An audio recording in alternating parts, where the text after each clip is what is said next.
Hey friends, welcome back to Cooking with DeeDee.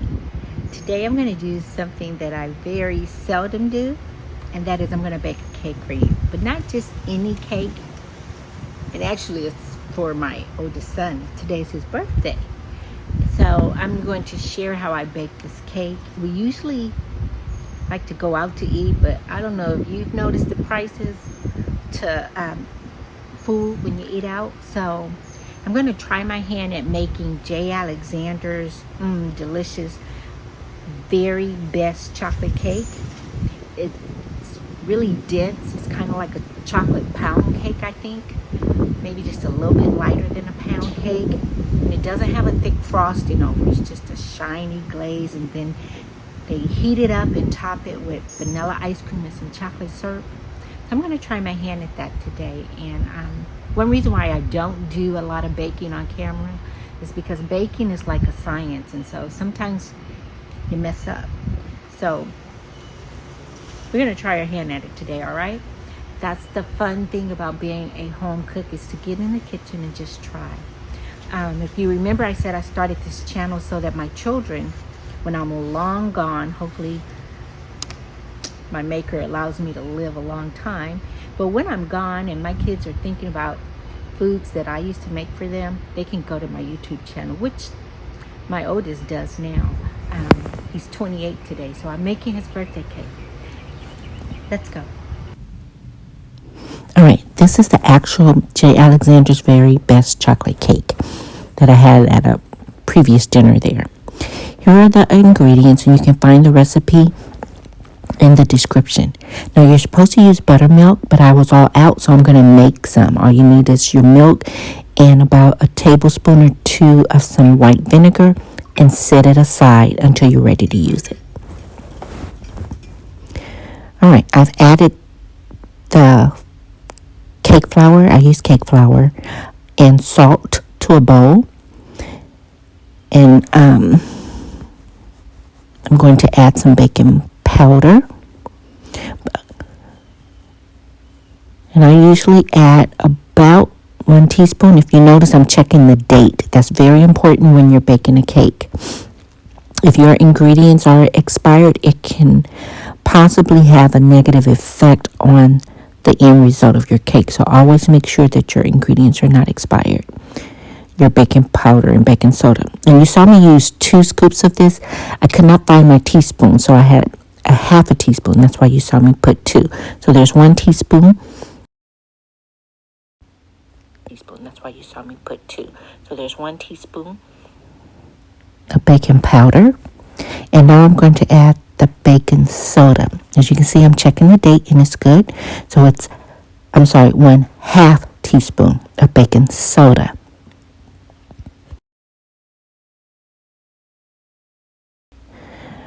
All right, I get my little makeshift whisk here and try and blend all of the dry ingredients together. And again, I did say I'm using cake flour, so you'll see me later sift this. I'm adding the Hershey's cocoa powder, making sure it's well incorporated into the flour mixture. Give it a little whisk. Make sure it's well incorporated.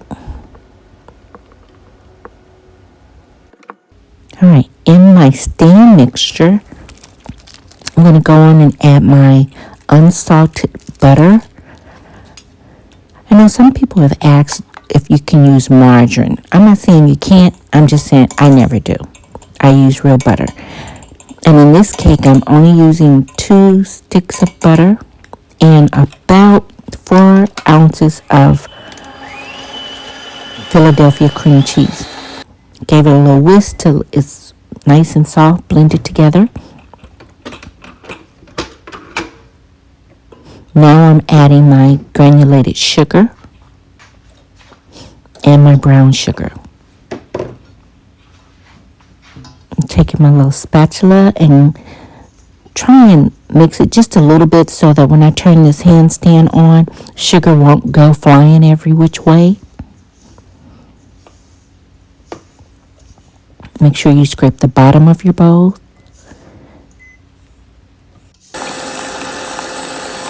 Now I'm going to let this mix until it's nice and fluffy. That's the key to making sure your cake is nice and soft. You notice I'm pausing a little bit. I'm scraping down. You do that throughout your cake making process. Scrape along the sides and the bottom. And I let this blend for at least 5 minutes, if not more. Alright, I'm going to do the old-fashioned way with this cake. Get a little Crisco oil. Some people use butter or buttered Crisco oil. I didn't have the butter, so I'm just using Crisco shortening. And this is how I learned how to bake cakes. My mom always taught me to grease your pan. Do not be stingy with it. Make sure all the nooks and crannies are covered with the shortening. And I usually do white powder. I coat it with,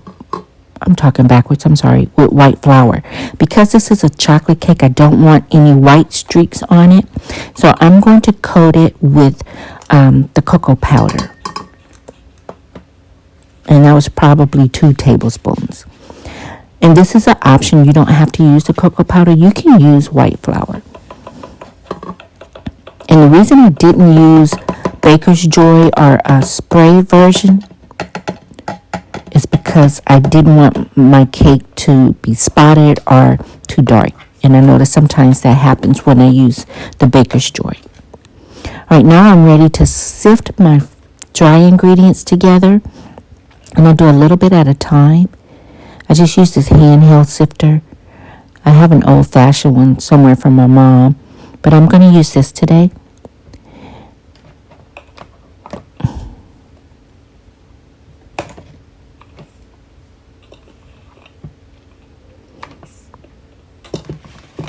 It gets a little messy. That one didn't work all right. All right, I'm going to sift the dry ingredients today. I'm having a rough time for some reason.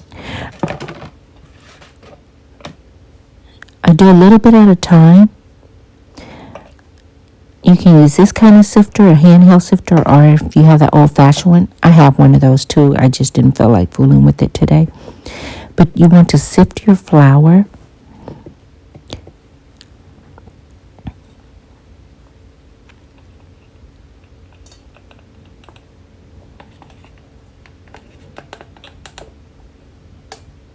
And that helps make sure that your cake is light.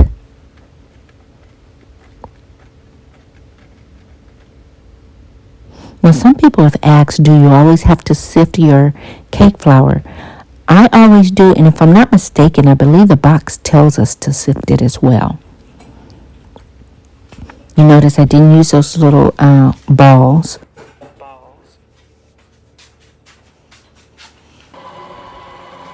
All right, and for some reason my camera cut off, but you add your eggs, room temperature eggs, one at a time, and you slowly mix it in. You can use a spatula, which sometimes I do. Today I just didn't, but I'm mixing my eggs one at a time. The camera cut off and didn't show that. But do that slowly. And then once your eggs are blended in your cake batter, give it a little scrape. Make sure you got all of the sides and the bottom. Scrape the bowls.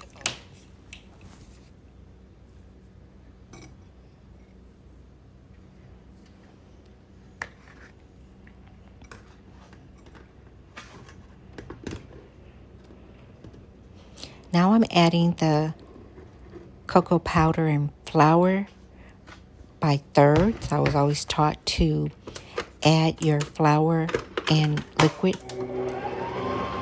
in thirds. You start with the flour and you end with the flour. I'm giving it a little mix, just ever so lightly.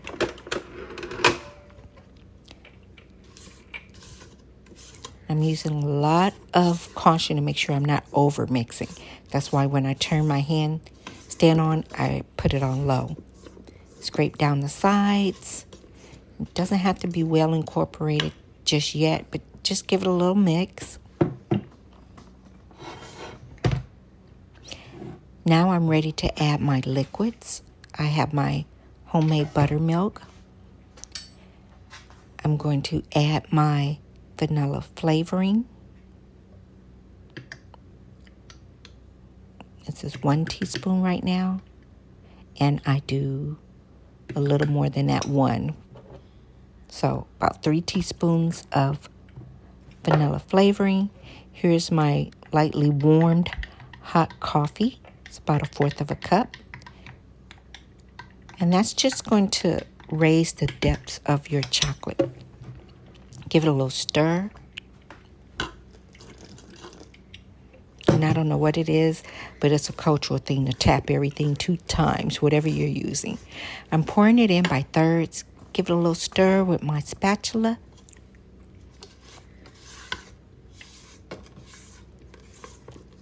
Now I'm going to add, well, hold on, let me scrape the bowl a little bit more. Make sure I got the sides in the bottom.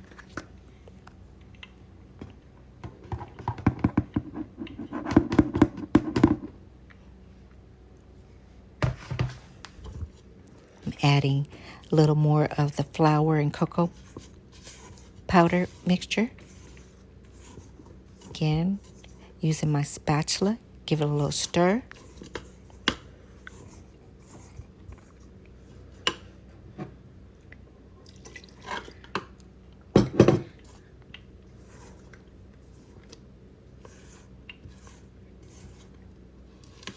The rest of my buttermilk mixture, stir that in. Notice I'm not using the stand mixer just yet. I'm using a spatula. Like I said, I don't want to over mix my batter because that might make my cake tough and I don't want that.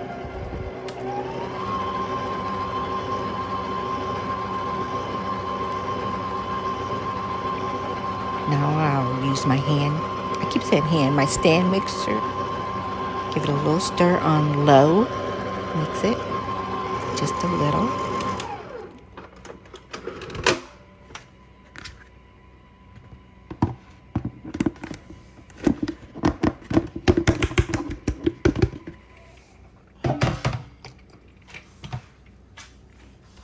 Now I'm going to add the last of my flour and cocoa powder mixture. Remember, I said always start with your flour and then you end with the flour when you're adding it into your batter. Using my spatula, I'm giving it a gentle mix. And I always keep in mind that when my ancestors, my grandmother and great-grandmother made cakes, they did not have access to an electric mixer, so they used their hands, their spatulas and their mixing spoons. So that's why I do a combination of both.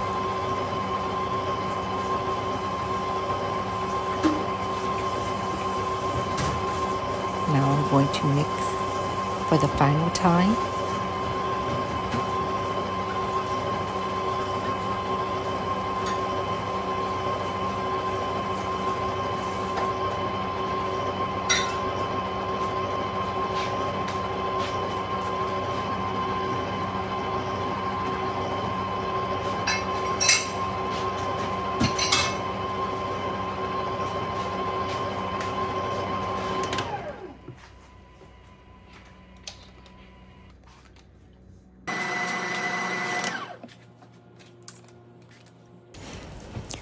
All right, again, I'm scraping the bowls to make sure everything has been mixed in properly. And this chocolate smells good. It reminds me of my mom. When she used to bake a cake, we would sit by and wait for her to hand us the spoon in the bowl so we can lick it. But I wouldn't advise that now because safety measures. It's raw. It has raw flour in it and raw egg. So I wouldn't advise that now. All right. I'm going to pour my cake batter into my bundt pan. And I did, you didn't see it, it was off camera. I did spray the little, what you call that, the center of the pan, because it was hard for me to coat it with the cocoa powder. And I want to make sure it doesn't stick there. Just that little circle in the middle, I sprayed with Baker's Joy, just a little. All right, I'm balancing the mixture out because I don't want my cake to be warped sided. Cleaning it up a little bit, tapping it about 5 to 7 times on the counter. And I place it in the oven on 350 for about 60 minutes. You know your oven. Some people bake their cakes on 325. My oven works well for me on 350. All right, while my cake is baking, I'm going to go on and make the chocolate. It's not really a frosting. It's kind of like a ganache chocolate syrup, I would say, that I'm going to make. I'm going to coat my cake with that.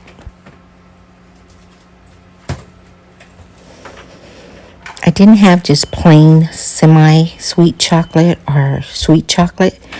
I had some Germans, Baker's Germans sweet chocolate. So I'm going to use that to make this chocolate drip syrup over my cake.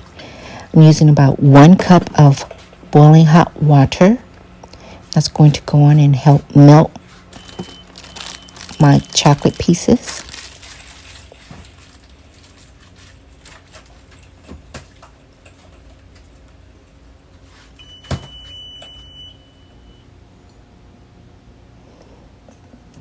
I'm going to help it by stirring it a little bit. That's going to speed up the melting process by agitating it with this spoon.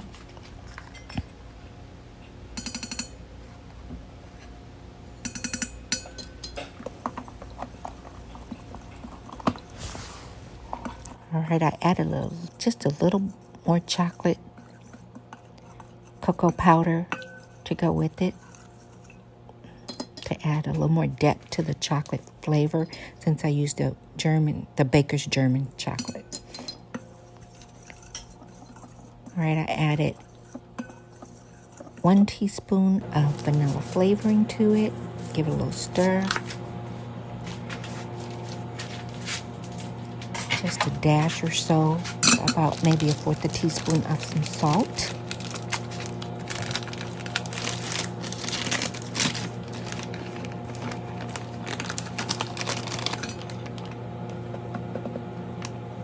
I'm going to sift a little bit of powdered sugar, also known as confectioner's sugar.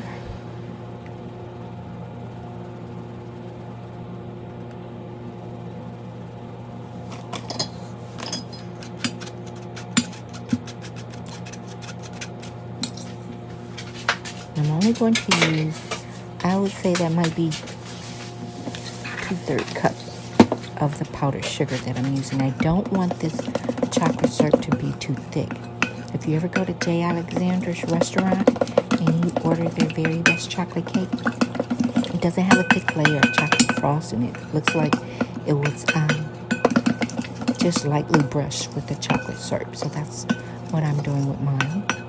And I'm sifting it to try and make sure we don't have any lumps in it. You can use your spoon to go in and get every last drop out so you don't have large lumps of powdered sugar.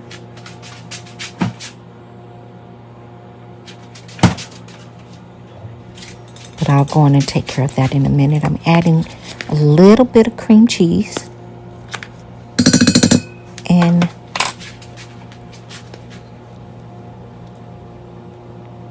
two tablespoons of some white Karo syrup. That's going to make sure that I have that glistening effect when I brush the cake with this chocolate syrup.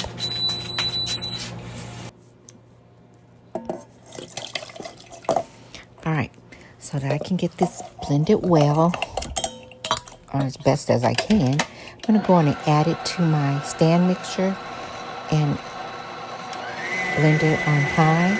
And in an effort to try and get out some of those lumps and get it blended well.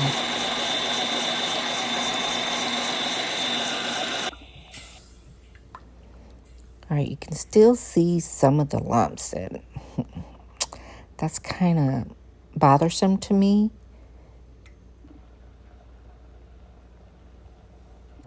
But I'm not going to let it stress me. I'm going to try and strain out some of it using the sifter right here as much as I can.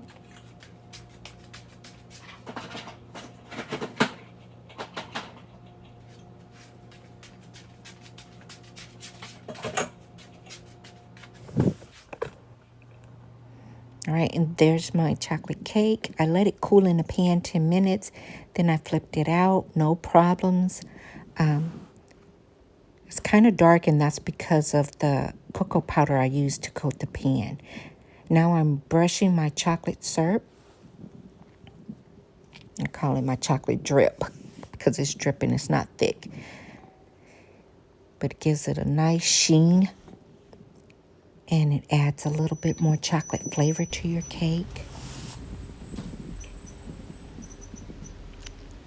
All right, I know time is precious, so I went on and put this on fast speed for you. But as you can see, it's not a thick layer of frosting. It's just a nice painted coat of chocolate drip, and it's beautiful. It looks, to me, just like the cake that I order when I go to J. Alexander's. So this is my J. Alexander's Copycat Very Best Chocolate Cake. Now the birthday boy is on his way over to the house when he gets off work, and I'll let you hear him give his take, all right? I hope you enjoyed this. Don't forget to hit subscribe. So, what's the feedback on your birthday? Your very best chocolate cake.